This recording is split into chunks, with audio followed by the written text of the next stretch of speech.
Welcome to Tales of the Beautiful Game.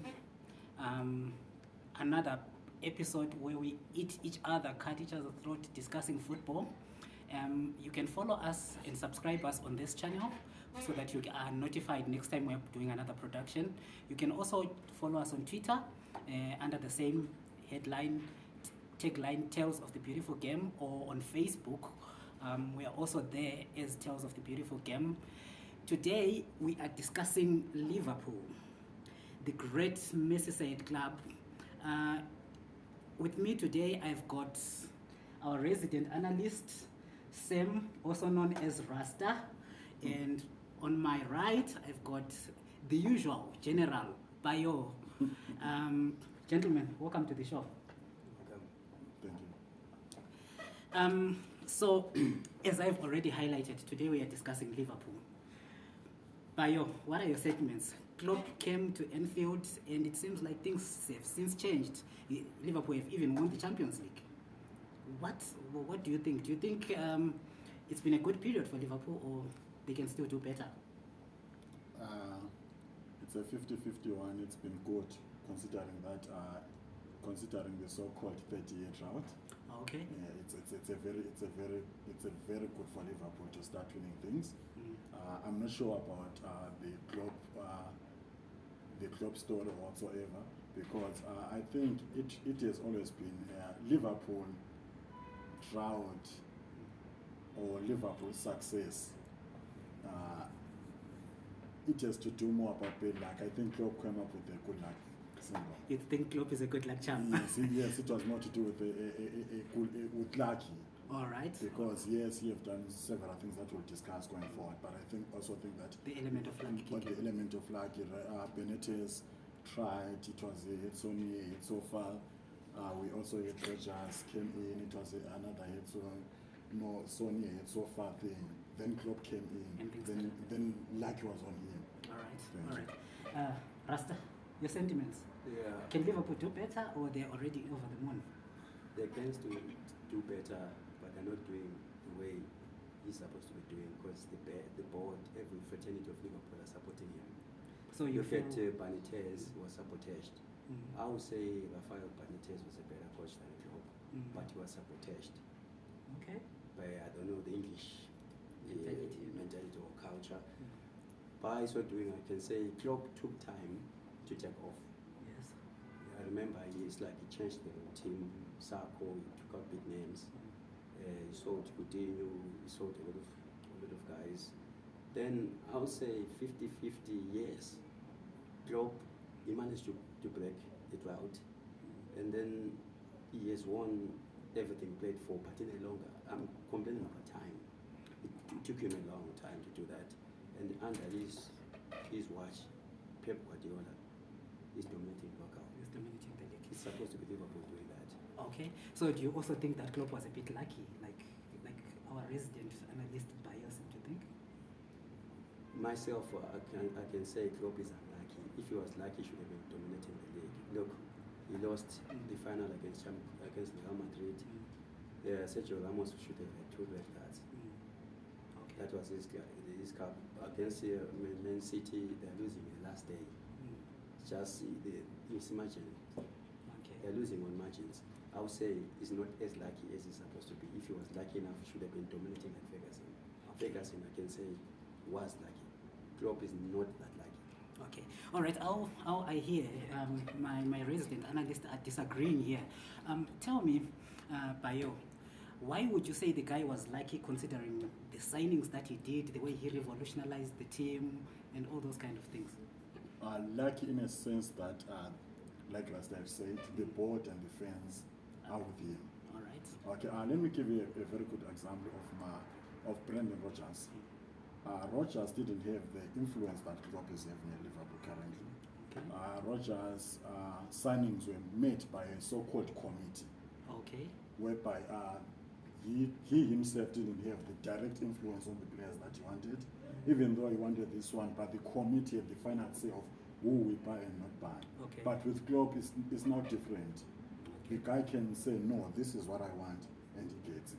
And the other factor about Klopp is he hit a guy by the name Michael Edwards. Oh, Michael Edwards. Yes, he's gone to Madrid, right? Yeah, I'm not sure if he completed that deal with Madrid whatsoever, but that guy was good in making sure that Klopp gets what he wants. Okay.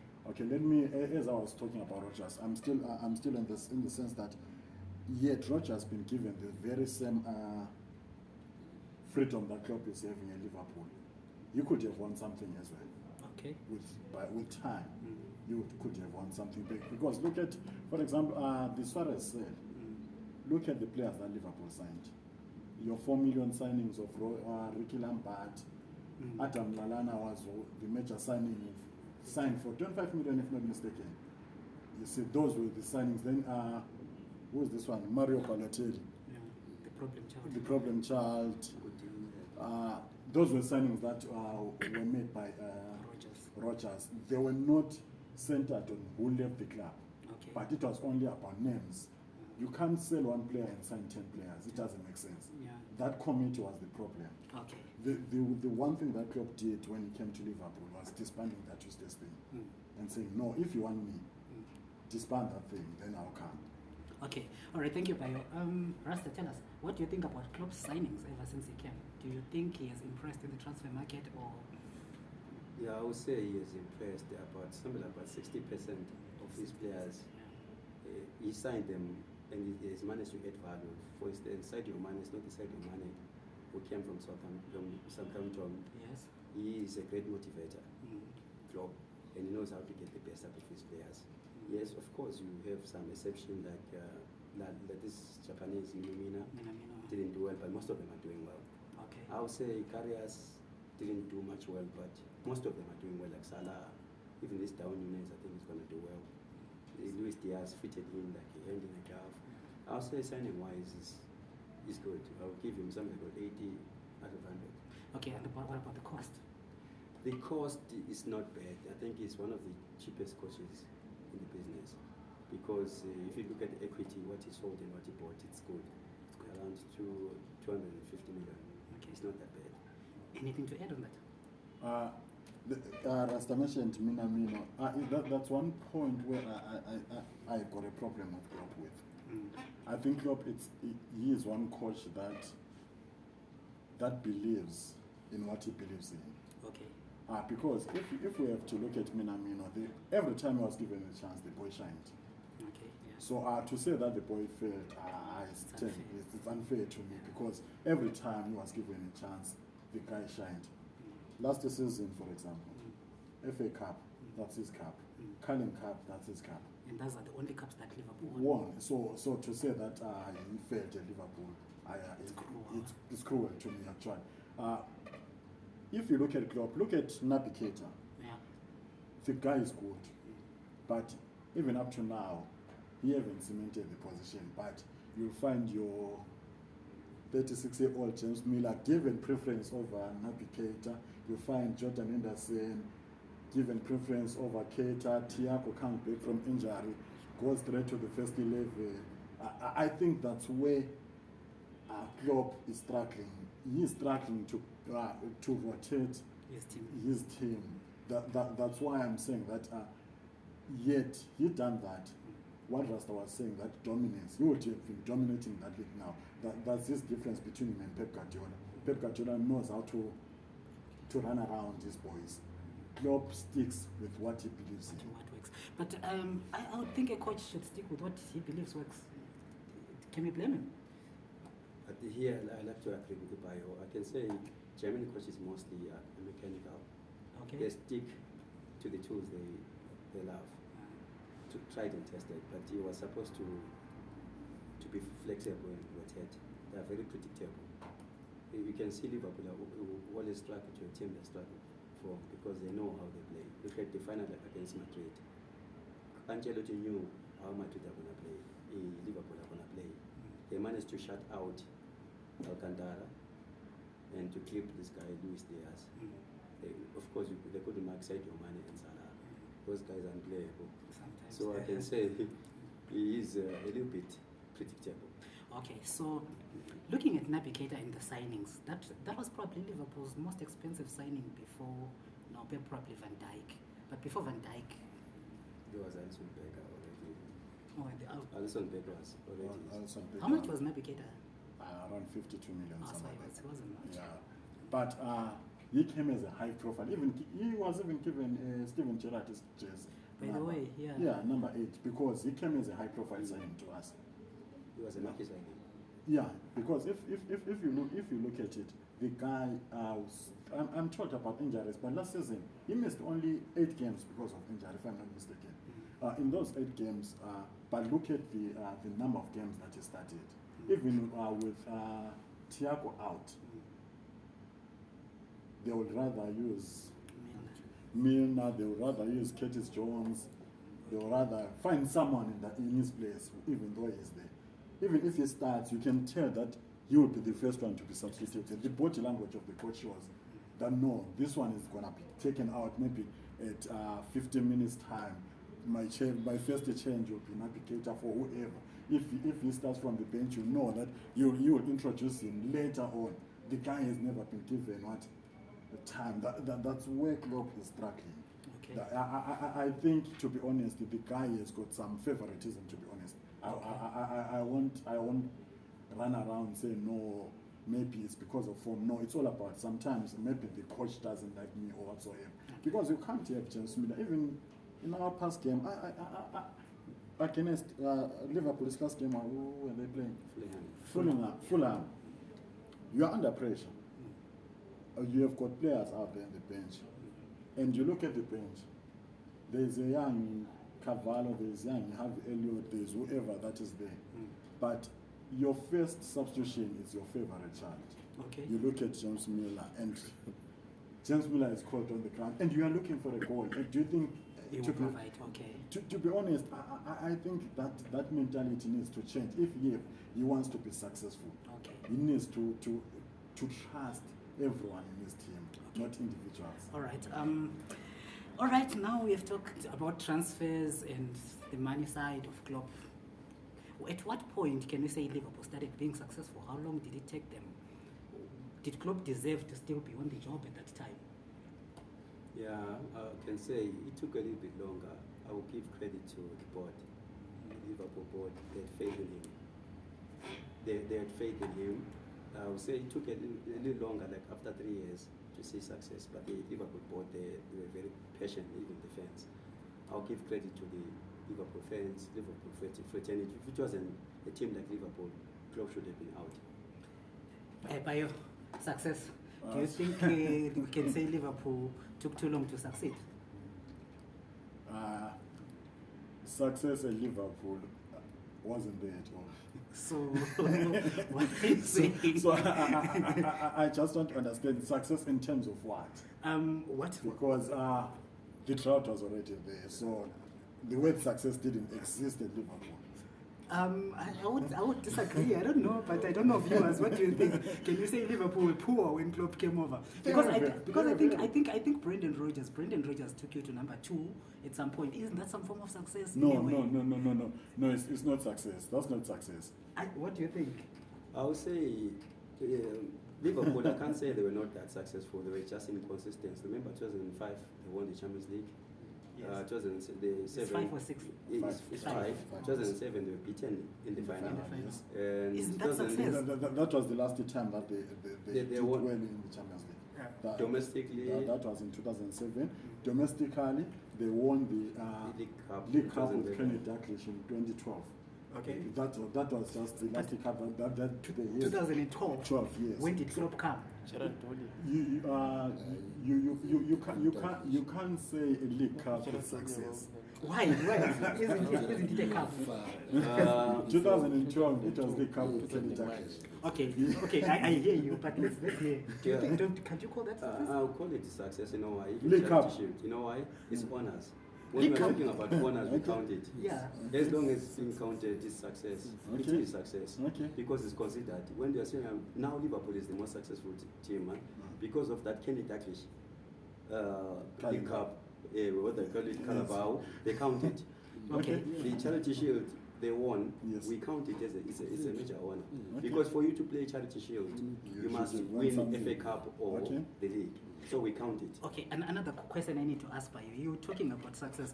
Klopp in his first season, I think they were runners up in the Europa Cup, yes, Yes. against Isn't that success? Because I think it didn't take too long. I mean, I don't know, viewers, what do you think? Can Okay. you say Klopp took too long? too long? Klopp came in to a team that has finished number 2 in the league. All right. That's the first thing that we need to. All right, when he came in, I remember there were statements going around that Liverpool is going to the Champions League via the Europa Cup because Klopp believes they can't be number 4s and something like that, so they would rather use that route. And in that period, he invested everything that he had to the Europa League.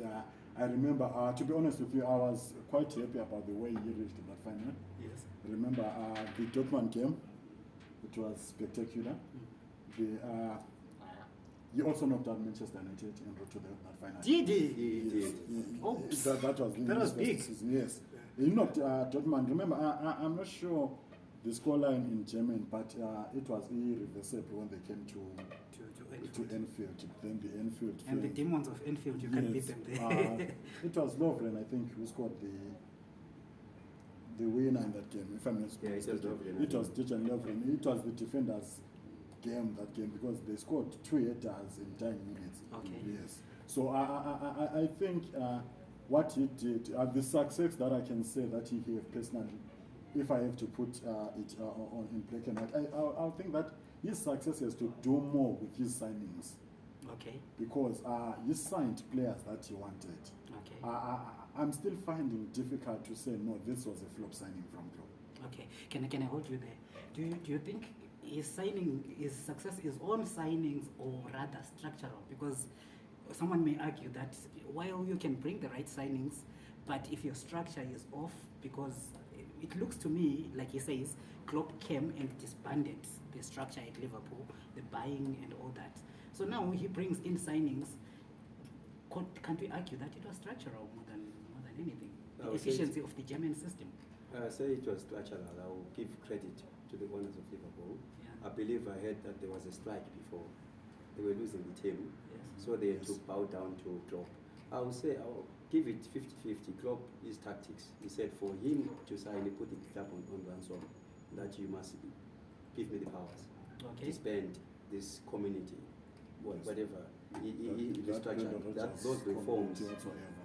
those reforms brought good signings. Okay. Before, in Liverpool, if you wanted to buy certain players, you were limited by the community.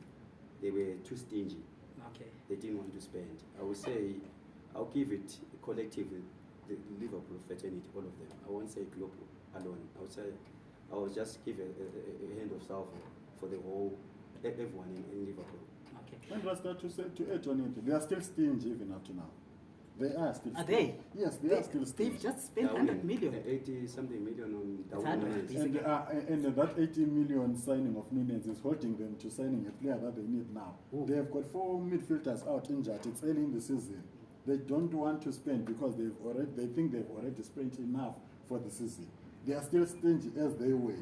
And if you look at Liverpool, when you talk of stinginess, the so-called this thing, stinginess of spending or whatsoever, what they do, they just sign you one player. Okay. And Big that's why I said that's where Klopp's success is most, because you only sign you one player knowing that you already have got a team. Okay. Then you'll say, no, Liverpool signed this and that. But look at it. He signed Diaz mid-season, knowing very well that money Money is is different. going. Okay. How much was man? Yeah. 42 million. How much was Diaz? 35. You see, the stinginess is still there. They won't go out. Now, there's this boy from Sporting Lisbon, Núñez, something like that. Darwin Núñez. No, not Darwin Núñez. There is one that they want, the midfield. Because remember, Liverpool now have got 4 players in the injury list, all midfielders, and they are forced to sign a midfielder. But because of the stinginess that you said they used to be, they are still stingy even up to now. They are failing to sign that player because they believe they have signed enough with their they've spent enough for the transfer yes. window. All right, just to hold you there. So are we arguing that the only success for Liverpool is structural in signings? Is that what you guys are telling me? I have to give a credit. No to, trophies? Nothing? No, trophies will count them. Even Klopp, we can't count him out because it's the head of, it's the image for the success. When you talk about Liverpool, it's Jurgen Klopp. Jurgen Klopp. Yeah, That's the number one that's success. Domestically. Anyway, they've won everything played for. Yes, Okay. we have won every cup. They're only left with Europa and this new cup, Conference Cup only. But who would want to win Europa when you can win the Champions League? No. Mm. It won't be fair. It will be unfair if we talk about Liverpool without mentioning Jurgen Klopp. Yeah, okay. We need Their to, story is incomplete. Yeah, we need to be realistic in things. We can talk about his downfall, his mistakes, or whatsoever. But the so-called success that you are talking about, of winning every trophy that You're still calling it so-called. No, yes, because why I'm calling it so-called, I'm actually disappointed. Okay. My disappointment comes in a form of, you can't be this good and you show off with the one Premier League. Okay, yeah, no, I understand. You can't be this good. It pains, actually. Okay. Even himself, Klopp, I think it's paining him. Because the guy has done everything right, I think. That's why you're arguing luck then. Yes. I'm still struggling to see where is he failing. Okay. But I think I've answered that in a sense that his rotation system, some players been out in the season and he still continues with them. There are games that I feel like they are costing him because of his complacence. The Fulham game, believe me, next season when we're talking about the previous season, we'll be talking about that game.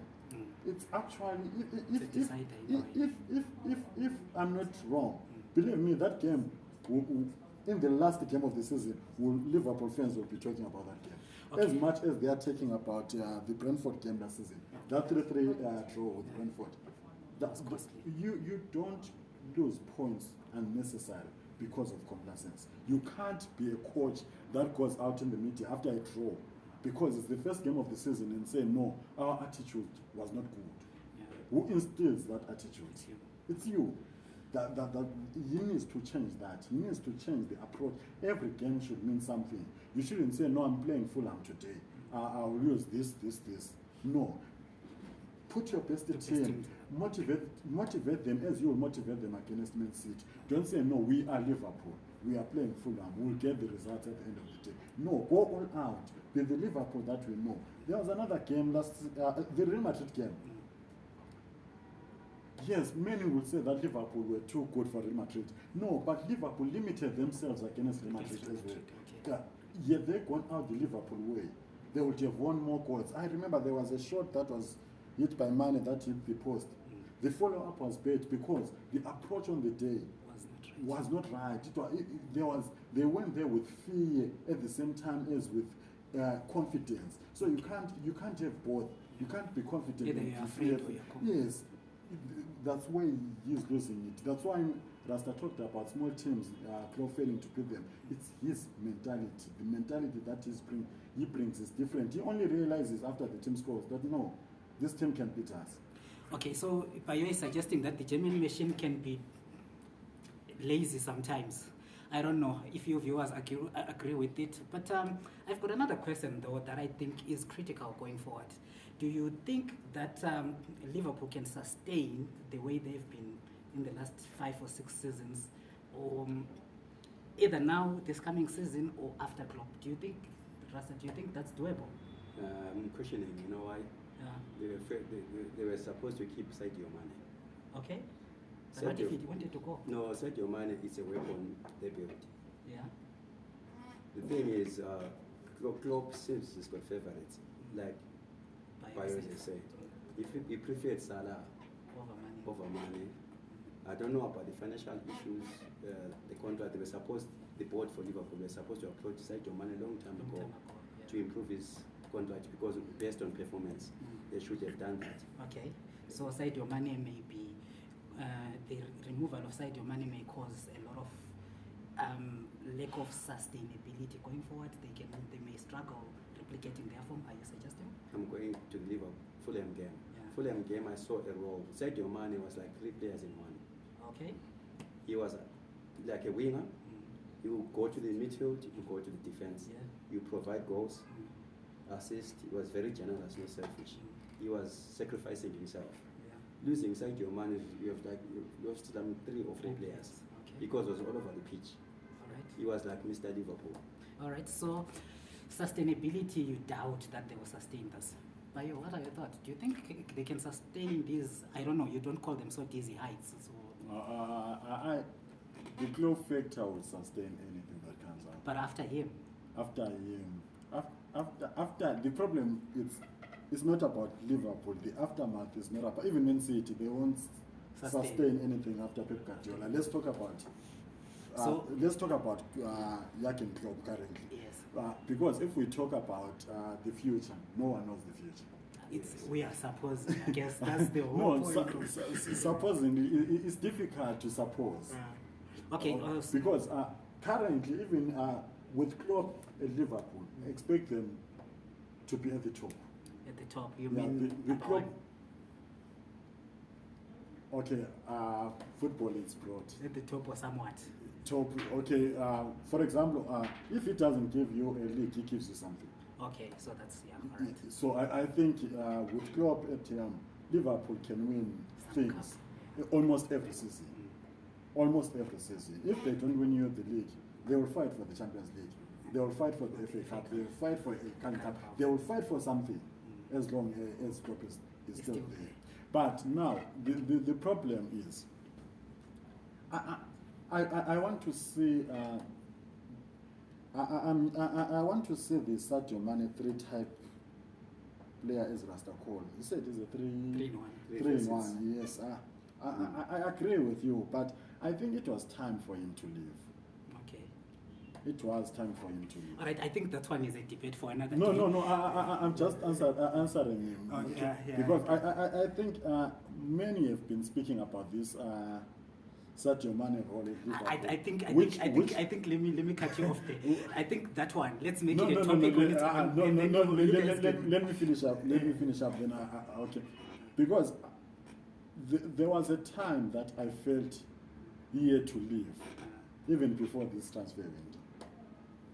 Because it's difficult for a team to have two same good players at one stage. Okay. No, I hear you. I think I'll just swallow this one and leave it at that. Yes. Gentlemen, I think let's cut it here. It looks like it's got a mouthful to say about Sadio Mane. I don't know. Do you have any sentiments to say on Liverpool? Currently, they are doing well. We can clap for them. As Klopp is doing, because they're challenging City. They're giving hard time City, even though City is winning, but they're giving them sleepless nights. Can we clap hands for Klopp then? Do you think so? No, Klopp needs to win more. He needs to win more. Yeah, he has everything that a coach needs.